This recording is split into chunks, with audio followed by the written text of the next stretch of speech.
Bonjour et bienvenue sur ma chaîne Mavic Cadet. Encore très heureux de vous retrouver. Aujourd'hui, on va encore parler d'AdiBlue.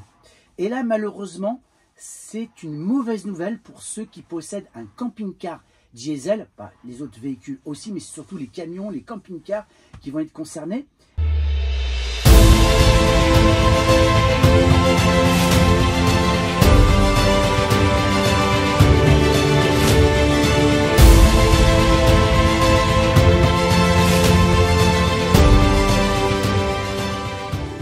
Il va y avoir des sanctions très prochainement.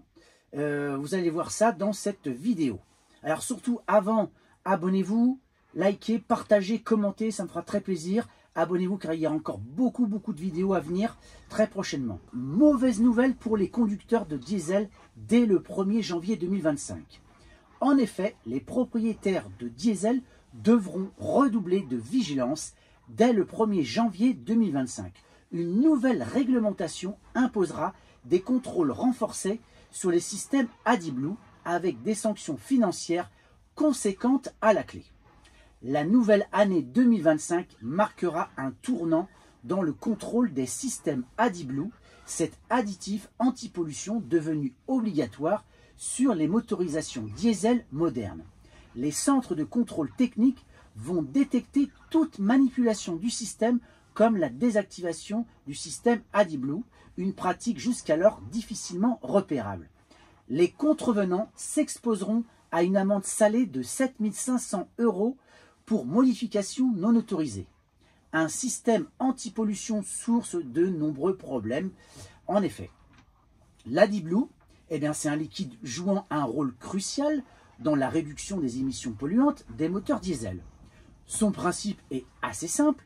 Injecté dans le système d'échappement, il transforme les dangereux oxydes d'azote en simple vapeur d'eau et azote inoffensif. Une solution efficace sur le papier, mais qui cache une réalité plus complexe pour les automobilistes.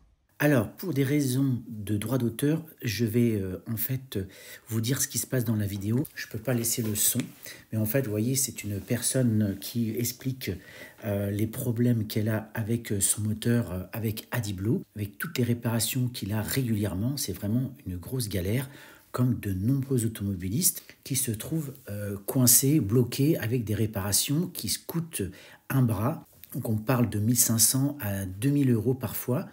Donc c'est hyper important. Et là, ici, le garagiste explique qu'il a entre 5 et 7 véhicules semaine en vous montrant un petit peu la cristallisation, comment ça se présente au niveau notamment du réservoir d'AdiBlue.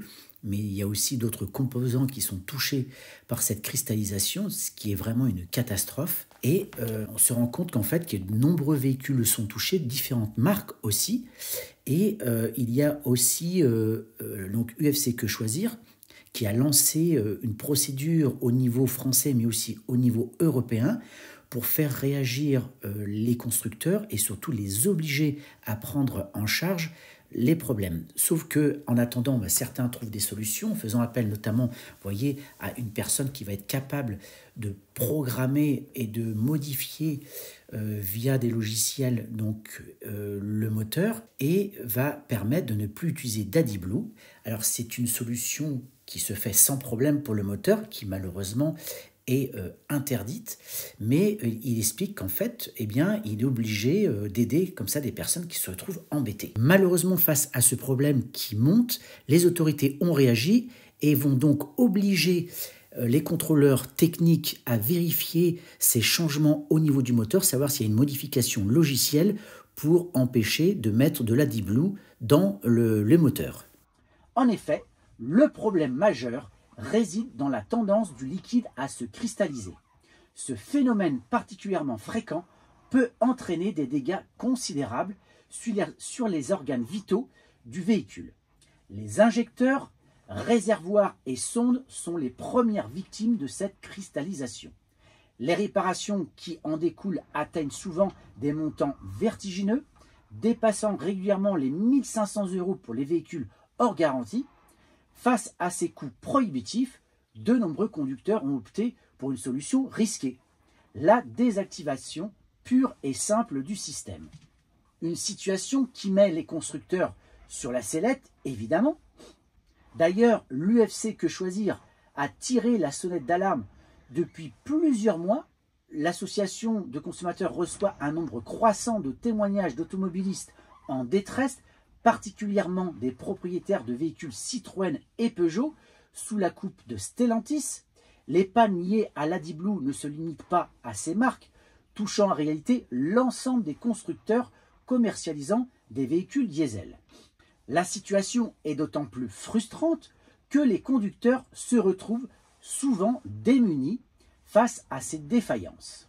Un véhicule victime d'une panne d'AdiBlue peut refuser de démarrer, laissant son propriétaire dans l'impossibilité de se déplacer.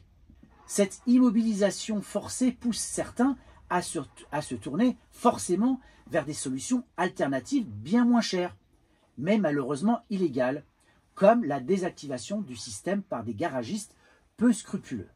En Italie, une avancée significative a été obtenue avec un accord de dédommagement entre Stellantis et ses clients.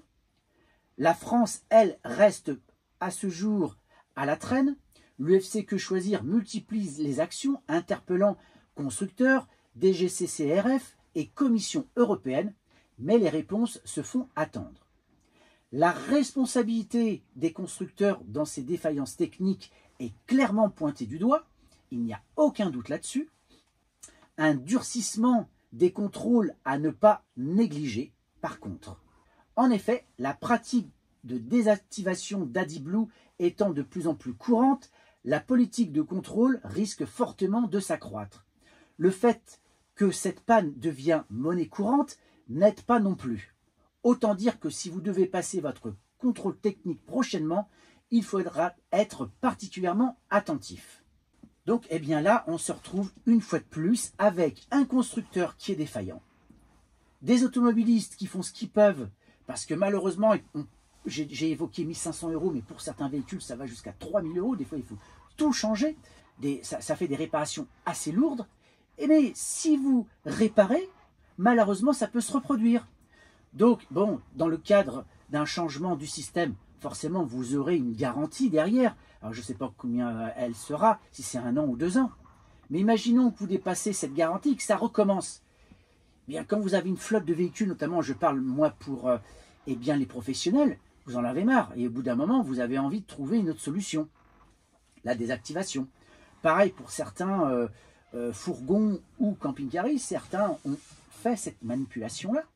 Donc, ils en sont très satisfaits, il n'y a aucun doute. Hein. Ils ne sont plus embêtés par ce truc. En plus, quand on y pense, c'est vraiment une belle arnaque ce produit-là parce que ça coûte que dalle.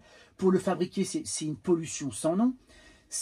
Donc, tout ça, c'est encore une idée saugrenue et complètement débile des autorités européennes pour nous faire croire qu'avec ce système-là, on va moins polluer, alors que pour la fabrication, on pollue. Enfin bref, passons.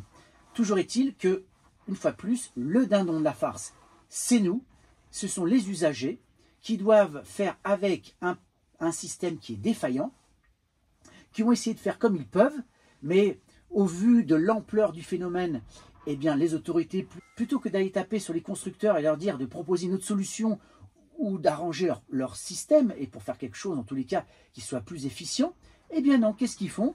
Eh bien, ils trouvent une autre parade pour encore une fois de plus sanctionner avec les contrôles techniques l'usager. C'est aberrant, je trouve ça lamentable, ça me met en colère. J'imagine que vous aussi, quand vous avez entendu cette nouvelle, ça vous a rendu complètement fou.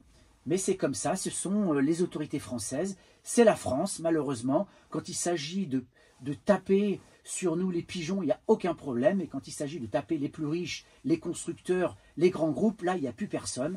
C'est lamentable. Voilà. Donc, je voulais absolument vous mettre en garde et vous parler de cette absurdité une fois de plus. Voilà, cette vidéo est terminée. Surtout, n'hésitez pas à partager, liker et je vous dis à très bientôt. Au revoir.